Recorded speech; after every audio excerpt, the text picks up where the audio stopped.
السلام علیکم ورحمۃ اللہ وبرکاتہ۔ میری پیاری بہنوں، کیسے ہیں آپ؟ اللہ سبحانہ و تعالیٰ سے دعا ہے کہ اللہ تعالیٰ ہم سب کو ایمان کی مٹھاس چکھا دے، کیونکہ وہ ٹیسٹ کرنے کے بعد کوئی اور چیز میٹر نہیں کرتی، ہر چیز کم تر نظر آتی ہے ایمان کی مٹھاس کے آگے۔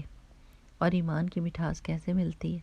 جب ہم اللہ سبحانہ و تعالیٰ کے کلام کو سمجھتے ہیں، اللہ تعالیٰ کی احکام کو سمجھتے ہیں کہ اس نے ہم کو کیوں حکم دیے، کیونکہ وہ ہم سے شدید محبت رکھتا ہے، ہماری بھلائی چاہتا ہے، ہمارا بہترین ہمدرد ہے، ہمارا مالک ہے، خالق ہے، ہمیں نعمتیں دینے والا ہے، جس کے ہاتھ میں سب طرح کی خیر ہے۔ اللہ تعالیٰ اپنی محبت کی وجہ سے ہم کو کچھ چیزوں کا حکم دیتا ہے، اور اپنی محبت کی وجہ سے ہمیں ہی نقصان سے بچانے کے لیے کچھ چیزوں سے ہم کو روک دیتا ہے۔ اللہ تعالیٰ سے دعا کیا کریں کہ ہم کو یہ بات سمجھ آ جائے۔ جب یہ بات سمجھ آ جاتی ہے نا، تو پھر اللہ سبحانہ و تعالیٰ کی باتیں ماننی آسان ہو جاتی، پھر بندہ تعویلیں نہیں کرتا۔ دنیا کی فانی زندگی کے فائدوں کے لیے جو ایک سیکنڈ میں آنکھ بند ہوئی تو فائدہ ختم ہو جاتا ہے، اس فائدے کے لیے ہم آخرت کے ابدی فائدے کو داؤ پہ نہ لگائیں۔ یہ دعا کیا کریں، اللہ تعالیٰ سے بھیک مانگا کریں۔ ہم اللہ تعالیٰ کے بھکاری ہیں، ہم محتاج ہیں اللہ تعالیٰ کے، اس چیز کے لیے بھی کہ ہم صحیح چیزوں کو صحیح دیکھیں اور بری چیزوں کو برا ہی دیکھیں۔ یہ فرقان اور یہ نظر بھی اللہ ہی دیتا ہے، ٹھیک ہے نا میری پیاری بہنوں؟ اللہ تعالیٰ سے دعا ہے کہ اللہ ہم سے وہ سارے کام اللہ سبحانہ و تعالیٰ کرا لیں جو ان کو پسند ہیں، اور جن کی وجہ سے اللہ سبحانہ و تعالیٰ کی رحمت کے ہم حقدار ہو جائیں۔ آمین آمین آمین۔ رب اشرح لی صدری ویسر لی امری واحلل عقدۃ من لسانی یفقہوا قولی ربنا زدنا علما۔ آمین۔ میری پیاری بہنوں، اللہ سبحانہ و تعالیٰ نے سورۃ الفرقان میں فرمایا ہے، یا ایھا الناس ان وعد اللہ حق فلا تغرنکم الحیاۃ الدنیا ولا یغرنکم باللہ الغرور ان الشیطان لکم عدو فاتخذوہ عدوا انما یدعو حزبہ لیکونوا من اصحاب السعیر۔ اے انسانوں، بے شک اللہ تعالیٰ کا وعدہ سچا ہے، تو پھر تمہیں دنیا کی زندگی دھوکے میں نہ ڈالے، اور نہ تم کو دھوکے میں ڈالے اللہ کے بارے میں دھوکے میں ڈالنے والا۔ بے شک شیطان تم سب کا دشمن ہے، تو اس کو دشمن ہی سمجھو۔ بے شک وہ اپنے گروہ کو بلاتا ہے تاکہ وہ ہو جائیں سب کے سب آگ کے ساتھی۔ اب میری پیاری بہنوں، یہ بات سمجھنے کی ہے کہ شیطان کی اگر ٹرکس ہم کو سمجھ نہ آئیں کہ وہ کون سی چالاکیاں کرتا ہے، کون سے جال بچھاتا ہے ہمیں پھانسنے کے لیے، اور ہر بندے کا جال فرق ہوتا ہے۔ کسی کے دولت کا جال ہوتا ہے، کسی کا شہرت کا جال ہوتا ہے، کسی کا تعریف کا جال ہوتا ہے، کسی کا آرام کا جال ہوتا ہے، یعنی سب بندوں کے فرق جال ہیں جو وہ پھیلاتا ہے اور ان کو اس میں پھانستا ہے۔ تو جب تک ہم کو یہ نہیں سمجھ آئے گی کہ ہمارا دشمن کون سی ٹرک ہم پر چلا رہا ہے، تب تک ہم اس کے مقابلے میں کامیاب نہیں ہو سکتے۔ اب آپ دیکھیے کہ ایک اور جگہ پہ سورہ مائدہ میں اللہ سبحانہ وتعالیٰ نے فرمایا ہے، اعوذ باللہ من الشیطان الرجیم، ما جعل اللہ من بحیرۃ ولا سائبۃ ولا وصیلۃ ولا حام ولکن الذین کفروا یفترون علی اللہ الکذب واکثرهم لا یعقلون۔ اللہ تعالیٰ نے نہیں بنایا، نہیں مقرر کیا بحیرہ کو اور سائبہ کو اور وسیلہ کو اور حام کو، لیکن کفر کرنے والے اللہ کے اوپر جھوٹ گڑتے ہیں اور ان میں سے اکثر عقل نہیں رکھتے۔ اب یہ کیا کرتے تھے عرب کہ ایک اونٹ سے ایک خاص فائدہ اگر حاصل کر لیتے تھے تو اس کو دیوی دیوتاؤں کے نام پر کھلا چھوڑ دیتے تھے اور اس کے کان کاٹ دیتے تھے، ڈفرینٹ وجوہات کی وجہ سے کان کاٹ کے، اور وہ اونٹ یا اونٹنی ایسے آوارہ پھرتے تھے اور کسی کے کام کے نہیں تھے. کسی کو یہ اجازت نہیں تھی کہ وہ اونٹنی کا دودھ دو لے یا اونٹ پہ سواری کر لے یا اس کو ذبح کر لے یا اس کی اون سے فائدہ اٹھا لے. وہ فائدہ ان کے آس پاس گھوم رہا ہوتا تھا اور لوگ پیدل چل رہے ہیں، بھوک سے مر رہے ہیں، غربت کے مارے ہیں، کوئی کمائی نہیں کر سک رہے، اور یہ فائدہ مند چیز بیکار میں ادھر ادھر گھوم رہی ہے اور اس سے فائدہ نہیں اٹھاتے تھے، کیونکہ انہوں نے اپنی طرف سے یہ بنا لیا تھا کہ ہم نے یہ دیوی دیوتاؤں کے نام پر آزاد کر دیا ہے. اب کیا تعلق ہے اس کا آیت کا جو میں نے پہلے پڑھی تھی سورہ فاطر کی اور اس کا؟ یہ تعلق ہے کہ میری پیاری بہنوں، شیطان کی یہ ٹرک ہوتی ہے کہ وہ ہماری زندگی میں ہماری فائدے کی چیزیں ہمارے آس پاس ہوتی ہیں لیکن ان کا فائدہ ہم سے چھین لیتا ہے. وہ چیزیں کھوکھلی ہمارے آس پاس موجود رہتی ہیں، ان کا اصل فائدہ ہم نہیں حاصل کر سکتے. جیسے آپ یہ دیکھیں کہ کھانا ہمارے پاس ہے، یعنی جس کھانے سے کیا ہوتا ہے، طاقت ملتی ہے، سکون ملتا ہے، اصلاح ہوتی ہے جسم کی.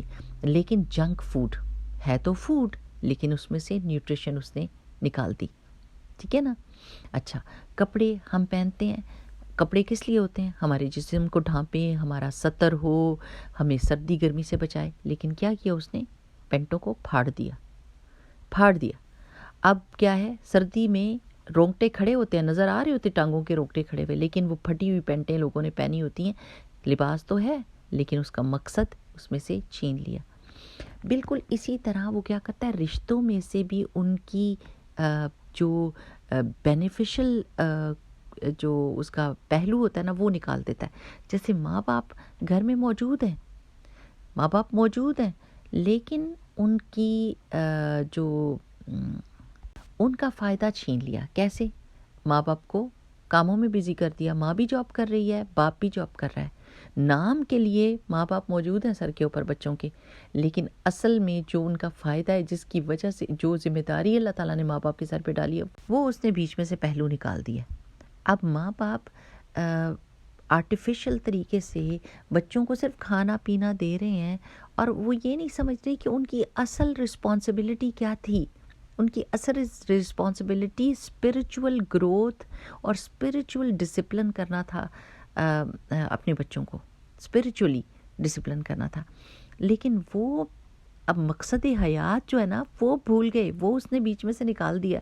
جیسے کپڑوں میں سے کپڑوں کی افادیت کو نکال دیا، کھانے میں سے کھانے کی نیوٹریشن کو نکال دیا، ایسی ماں باپ کی جو اصل رسپانسبلٹی تھی ماں باپ کے دلوں میں سے اس کو محو کر دیا. وہ بس بچوں کو کھانا کھلا رہے ہیں، ان کو کپڑے دلا رہے ہیں، ان کو آرٹیفیشلی سیٹسفائی کرنے کی کوشش کریں، لیکن اصل جو ان کی ذمہ داری تھی دل پہ کام کرنا تھا، انہوں نے اپنے بچوں کو آخرت کی فکر دینی تھی، وہ ان کے اندر سے نکل گئی. وہ افادیت وہ اپنے بچوں کو نہیں پہنچا رہے. بڑوں کے لیے کیا تھا؟ بڑے ہمارے سر پہ موجود ہیں تو وہ کیا کرتے؟ امر بالمعروف اور نہی عن المنکر کرتے نا، کہ وہ ہمارے گھر میں موجود ہیں اور وہ ہمیں ہمارے بچوں کو نیکی کی بات بتائیں گے، برائی سے روکیں گے. لیکن کیا ہوا کہ ان سے ان کے رائٹس چھین لیے کہ وہ کچھ نہیں کہہ سکتے. وہ کہیں گے تو وہ اس گھر میں نہیں رہیں گے، وہ اس گھر میں رہیں گے تو چپ کر رہیں گے اور صرف خاموش تماشائی بن کر دیکھتے رہیں گے کہ گھر میں کیا ہو رہا ہے. تو کیا وہ بندے تو موجود ہیں لیکن ان کی افادیت کو اس نے ختم کر دیا.